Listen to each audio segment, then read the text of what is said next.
enough sana kwetu.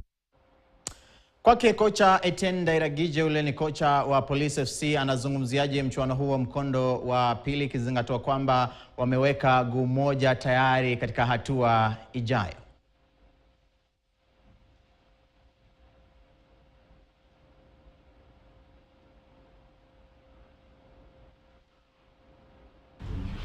Nashukuru Mungu kwa up to now ni sina injury kubwa au naweza kusema itakataza.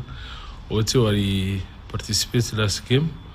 Tumemaliza session na wote wako vizuri, kwa hiyo ni cha kushukuru Mungu. Tunaenda kujiandaa tukijua kwa nao kikosi kiko kamili, tunaenda sasa kujiandaa vizuri zaidi. Haraki iko vizuri, ana improve sana na kisha anaendelea. Maybe probably anaweza kupatikana hata kwa lineup ya next game ikitokea na gisi naona anaendelea na recover, but all is well. Na imani kwa tutapanga wale ambao tuna imani kwa wataleta manufaa kwa club. Moja ya kitu kilitusaidia katika maandalizi yetu ni kwa tumewaona katika hii Sekafa tuliparticipate na sisi.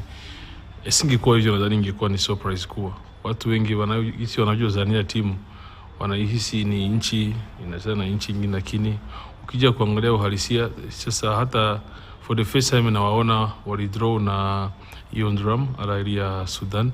Ndio siku kadhaa nimewaona hao walikuwa vizuri, wana bidii kubwa sana kwa tight space, na ni timu ambayo inaweza kukusurprise in time kwa counter attack. Niliona ni timu nzuri, that's why tumeingia na hiyo tahadhari.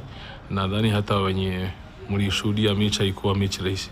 Ni watu wanahitaji kuwa makini kabisa ku make sure kama uko na concentration iko high na umebaki kwenye misingi, anytime wanaweza kukuadhibu. Huyo ni kocha Ndairagije Etienne ambaye anazungumza kwamba iwapo kwamba